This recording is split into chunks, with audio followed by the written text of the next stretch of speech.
오늘 우리에게 주시는 하나님의 말씀, 출애굽기 5장 1절부터 4절까지의 말씀입니다. 그 후에 모세와 아론이 바로에게 가서 이르되 이스라엘의 하나님 여호와께서 이렇게 말씀하시기를 내 백성을 보내라. 그러면 그들이 광야에서 내 앞에 절기를 지킬 것이니라 하셨나이다. 바로가 이르되 여호와가 누구이기에 내가 그의 목소리를 듣고 이스라엘을 보내겠느냐? 나는 여호와를 알지 못하니 이스라엘을 보내지 아니하리라. 그들이 이르되 히브리인의 하나님이 우리에게 나타나셨은즉 우리가 광야로 사흘 길쯤 가서 우리 하나님 여호와께 제사를 드리려 하오니 가도록 허락하소서. 여호와께서 전염병이나 칼로 우리를 치실까 두려워하나이다.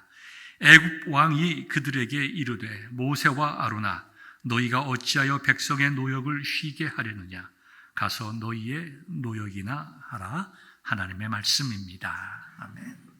지난주인 19일 미국 CNN 뉴스는 플로리다 템파에 있는 한 종합병원에서 원목 채플린을 이르라는 한인 목회자를 소개했습니다. 한국인의 이야기라 그런지 바로 그 다음 날 한국에 있는 주요 일간지에서도 이 기사가 다 실렸습니다. 준 팍이라고 하는 젊은 채플린 목사님인데요. 8년 동안 그 병원에 있으면서 임종 환자의 이야기를 들어주었던 기사입니다. 내용의 기사입니다. 모든 사람들은 다 자기 나름대로의 인생의 이야기를 가지고 있지만 모든 사람들이 공통으로 이야기하는 그 주제, 이 준팍 목사님이 8,000여 명의 임종 환자들을 대상으로 이야기해 보니까 후회, regret라는 것입니다. 그런데 그 후회의 대부분은 살면서 자신이 원하는 일을 한 것이 아니라 다른 사람들이 원하는 일만 했다는 것입니다. 여러분 어떻게 생각하십니까? 여러모로 공감이 되는 이야기 아닙니까?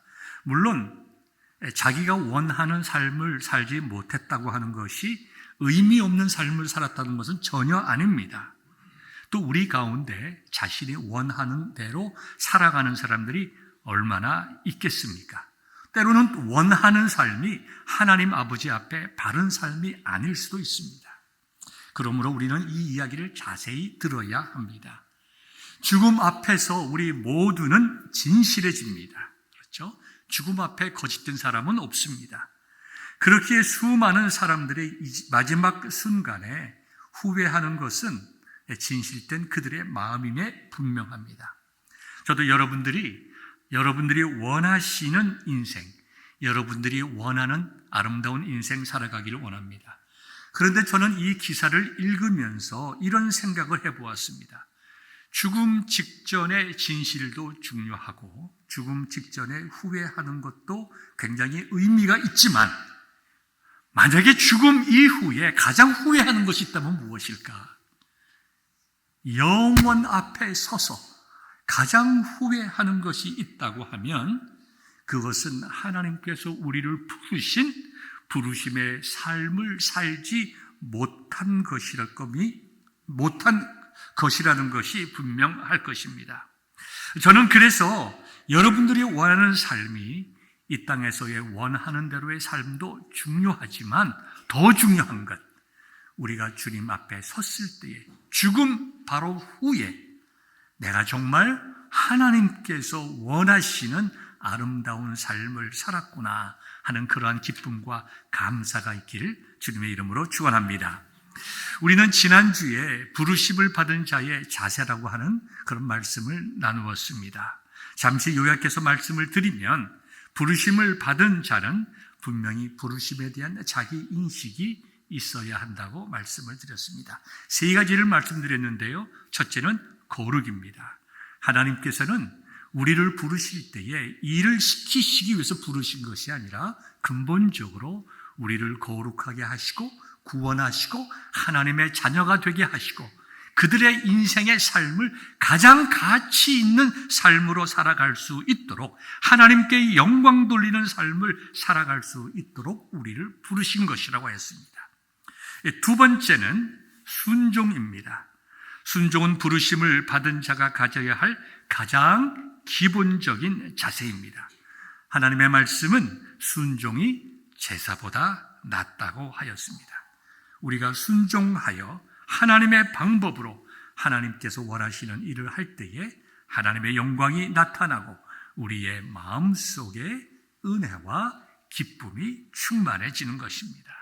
그렇기 때문에 우리가 큰 일이든지 작은 일이든지 하나님의 말씀에 순종하여 감사하는 마음으로 섬기면, 사람은 알아주지 못한다 하고 못할 수 있고 우리가 기억하지 못할 수는 있겠지만 하나님께서 기억하시고 우리에게 은혜와 복을 주실 줄 믿습니다. 이러한 순종의 삶을 살아가는 자가 복받은 자요 지혜로운 자라고 할 수 있을 것입니다. 세 번째는 우리가 서 있는 곳이 거룩한 곳이다 라고 하는 것을 꼭 기억하며 살아갈 수 있기를 바랍니다.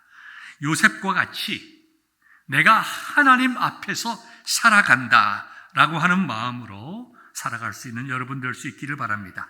거룩함, 순종, 그 다음에 내가 서 있는 곳이 바로 사명을 이루어 나가야 할 거룩한 곳임을 기억하고 살아가시는 저와 여러분 되시기를 주님의 이름으로 축원합니다. 이제 오늘 본문 속으로 들어가겠습니다.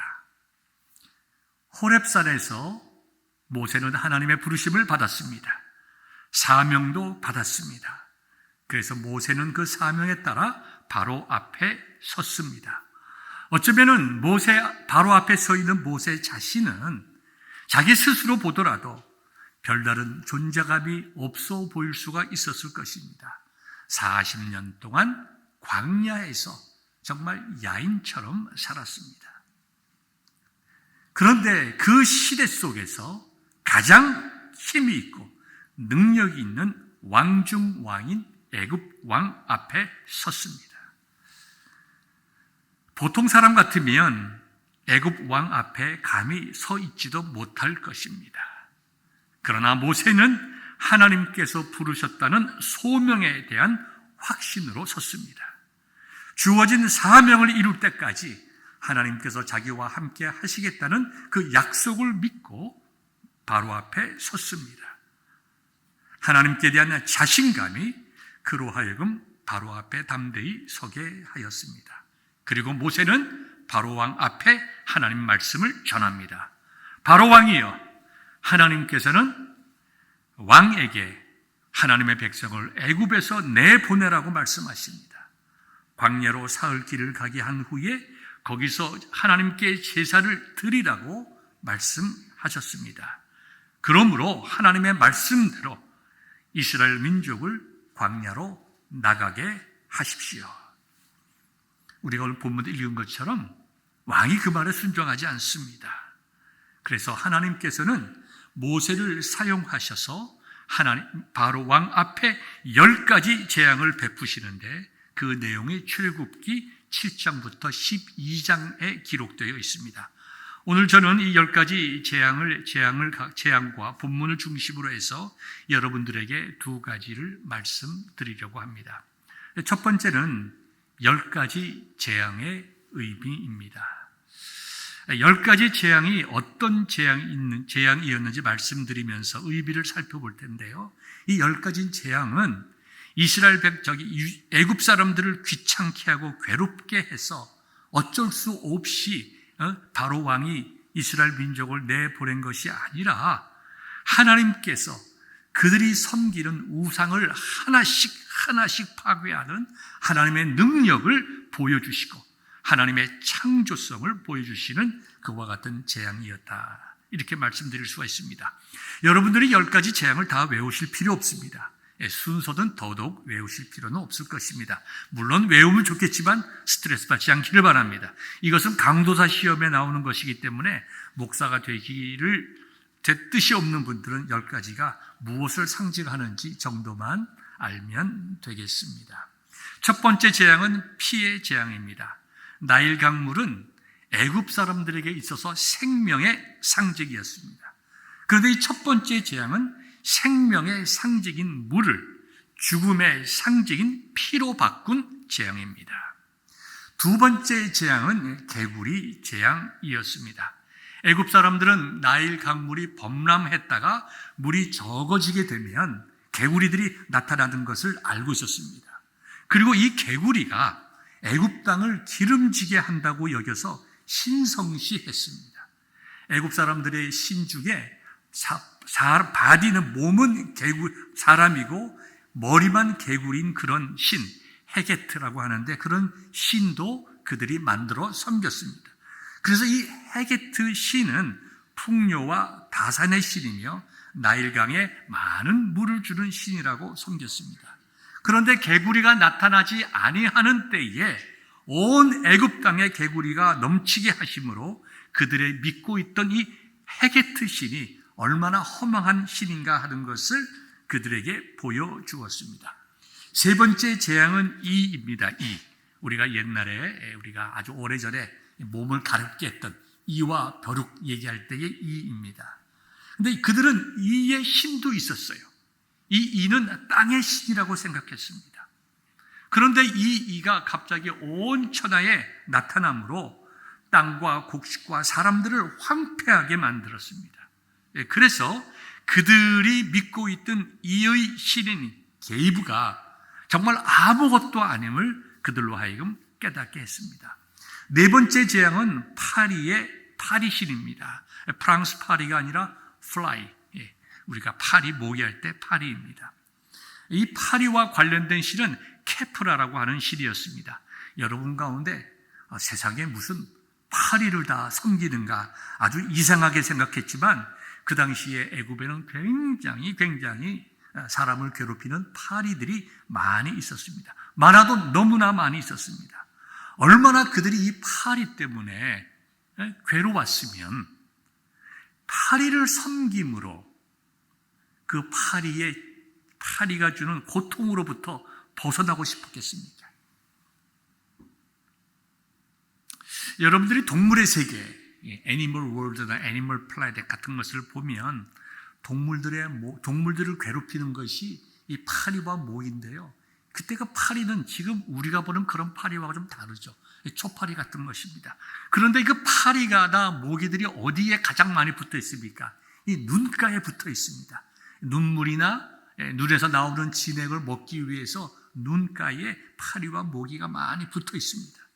우리가 아주 오래된 애굽 영화, 즉 십계와 같은 영화를 보면 애굽 사람 남자들이 눈 밑에 야구 선수들이 색깔을 칠하듯이 시커멓게 색깔을 칠한 것을 우리가 영화를 통해서 보게 됩니다.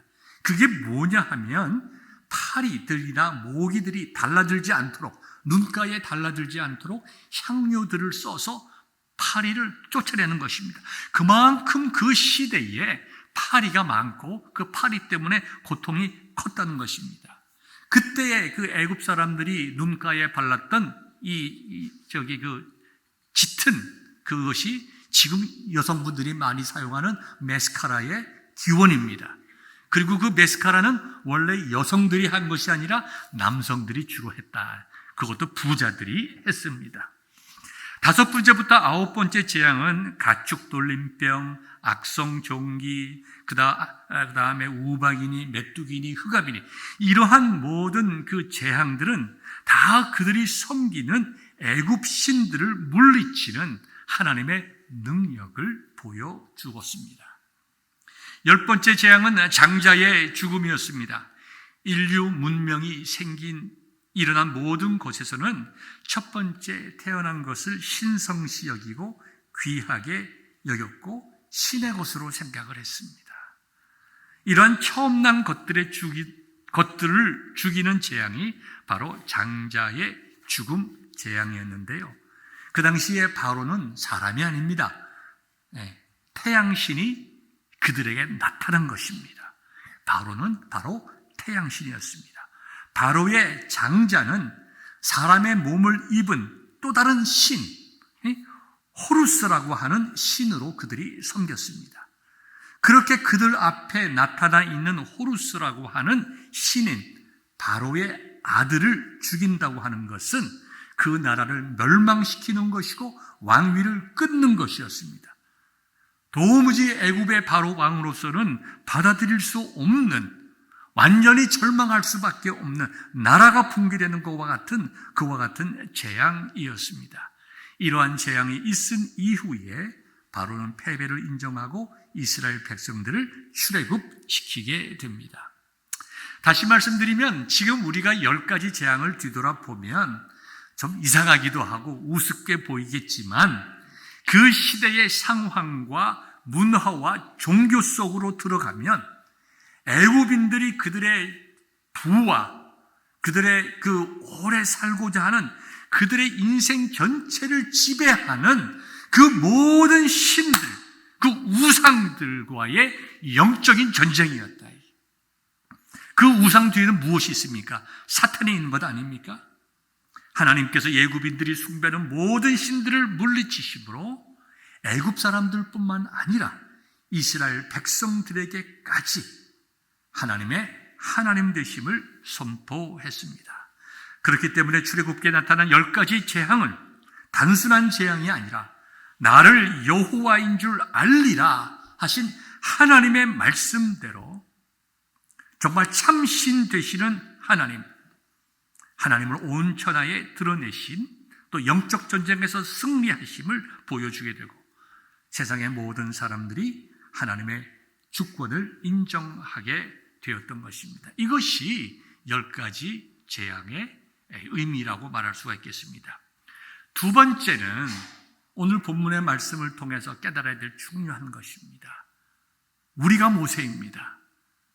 여러분들이 모세이고 우리가 모세입니다. 다시 한번 본문의 말씀 속으로 들어가겠습니다. 모세는 궁전에서 바로 앞에 서 있습니다. 여러분, 이 장면을 오늘 우리가 살고 있는 이 시간으로, 이 시대로 옮겨봅시다. 그럼 어떻게 될까요? 첫 번째, 애굽의 궁전은 우리가 살고 있는 세상이라고 말할 수가 있습니다. 그리고 두 번째, 애굽 왕은 하나님을 대적하는 악한 사탄이라고, 또 그 사탄을 따르는 무리라고 말할 수가 있습니다. 세 번째, 모세는 하나님의 나라의 확장을 위해서 복음을 들고 세상을 향해 나아가는 그리스도인들이라고 말할 수가 있습니다. 네 번째, 10가지 재앙이라고 하는 것은 악의 세력을 물리치고 하나님의 나라를 확장해 나가는 하나님의 능력이라고 우리는 말할 수가 있습니다. 우리 잠시 하나씩 생각해 봅시다. 첫 번째, 애굽의 궁전입니다. 온갖 우상이 차고 넘치고 인간의 쾌락을 추구하는 모든 것들이 궁전 안에 있습니다. 물론 그 안에 사상도 있고 문화도 있고 예술과 종교도 있습니다. 바로는 왕궁에서 정치, 경제, 사회 모든 면을 장악하고 다스렸을 것입니다. 동시에 그들은 지배자의 이익을 극대화하기 위하여 노예를 두고 차별하고 학대도 하였습니다. 오직 지배자들의 최대 이익을 위해서 수많은 사람들이 고통을 당하는 그러한 구조입니다. 공의가 없습니다. 평화도 없습니다. 오늘날의 세상과 크게 다를 바가 없다고 말할 수가 있습니다. 두 번째는 애굽 왕 바로는 어떻게 우리가 이해할 수 있을까요? 사탄과 사탄을 따르는 자들이라고 말할 수 있을 것입니다. 우리가 하나님의 말씀 에베소서 2장 2절과 3절의 말씀을 보면 이렇게 기록되어 있습니다. 우리가 구원받기 전에 우리는 이 세상 풍조를 따르고 공중의 권세 잡은 자 곧 사탄을 따랐으니 불순종의 아들들 가운데 역사하는 영이라. 우리 육체의 욕심을 따라 또 육체와 마음이 원하는 것을 해서 본질상 진노의 자녀들이었다. 그러니까 애굽 왕 바로는 불순종의 상징이고 모든 죄악을 행하는 진노의 자녀를 상징한다고 할 수 있습니다. 여러분 보십시오. 성경은 우리가 하나님의 은혜 아래 있기 전에 우리 모두는 사탄이 이끄는 대로 죄 짓는 일에 열심이어서 본질상 진노받을 수밖에 없는 존재였다고 말하고 있습니다. 사탄과 사탄의 지배를 받는 존재들은 마치 바로 왕이 모세와 하나님을 대적했듯이 하나님과 하나님의 백성을 대적합니다. 사탄과 사탄을 따르는 무리들은 하나님의 정말 복음을 대적하고 하나님께 영광 돌리지 않고 사람이 영광되는 그 일에 모든 것을 다 바치고 하나님을 대적하는 일을 하고 있습니다. 그 다음에 세 번째, 모세는 세상을 향해 복음을 들고 가는 우리들 자신입니다. 우리 모두가 모세입니다. 여러분들이 모세입니다. 무슨 말씀을 그렇게 하십니까, 목사님? 아닙니다. 여러분들이 모세입니다. 모세는 하나님의 부르심을 받아서 이스라엘 백성을 구하라는 사명을 가지고 바로 앞에 섰습니다. 우리 역시 하나님의 부르심을 따라 잃어버린 영혼을 구원하라는 예수 그리스도의 명령을 사명으로 알아 복음으로 세상을 변화시켜야 하는 오늘날의 모세라는 것입니다.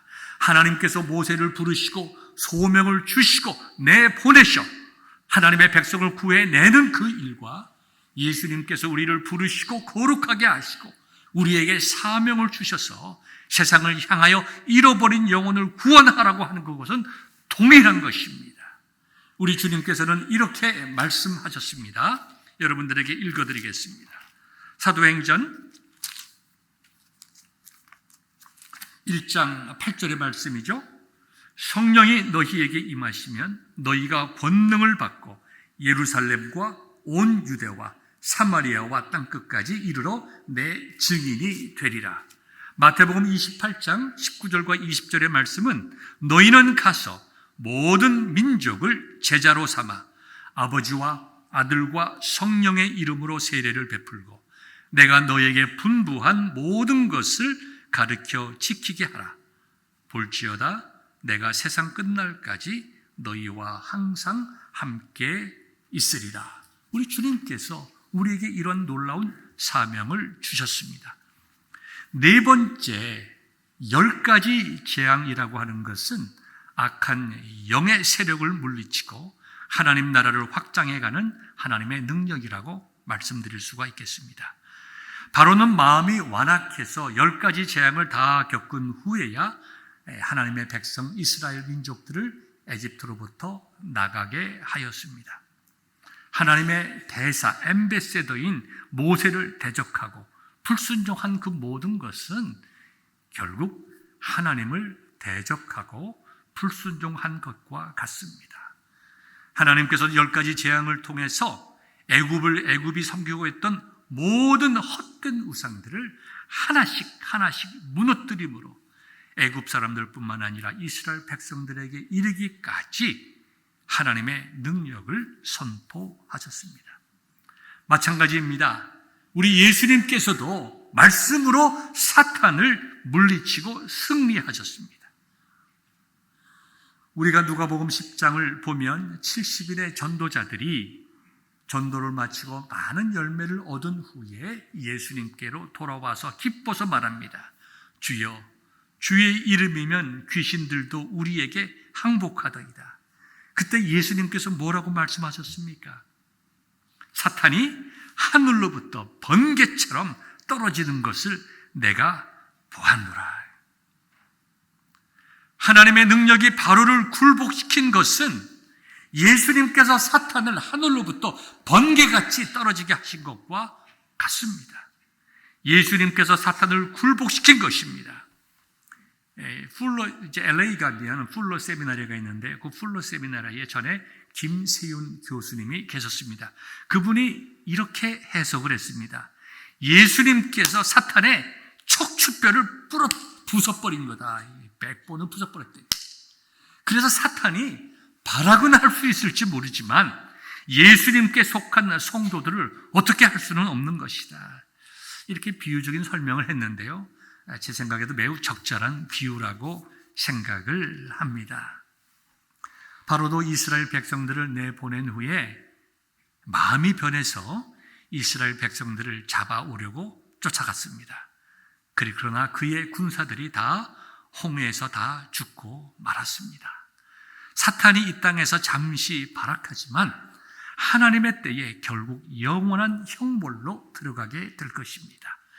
바로가 10가지 재앙을 겪고 난 후에야 이스라엘 백성들이 하나님께 예배할 수 있도록 광야로 나갈 수 있었던 것처럼 마지막 때에 예수님의 십자가의 구속의 은혜를 받은 모든 성도들은 다 거룩함을 상징하는 흰옷을 입고 영원토록 하나님을 찬양하며 예배하게 될 것입니다.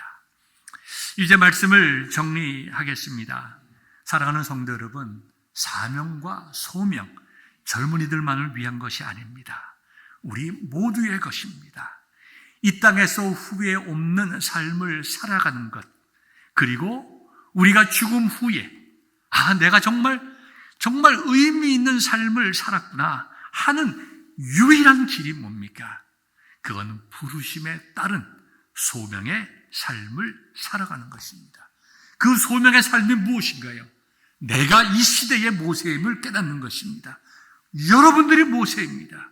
우리가 용기를 가지고 정말 하나님께서 우리와 함께 하시고 예수님께서 말씀하시기를 세상 끝날까지, 즉 예수님께서 재림하실 때까지 우리와 함께 하신다고 했습니다.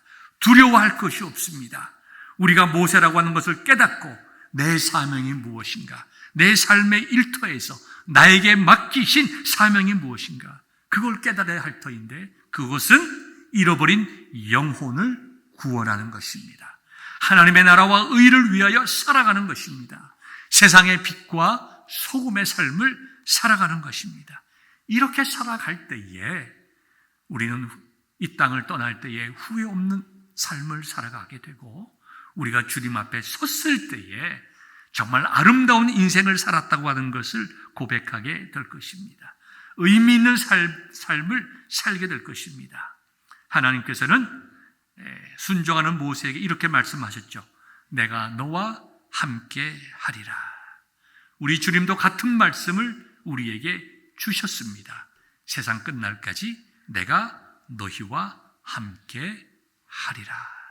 이 말씀처럼 하나님께서 우리와 함께 하심을 깨닫고 우리에게 맡겨진 소명의 삶, 은혜의 삶, 가장 복된 삶을 살아갈 수 있는 성도 되시기를 우리 주님의 이름으로 축원합니다.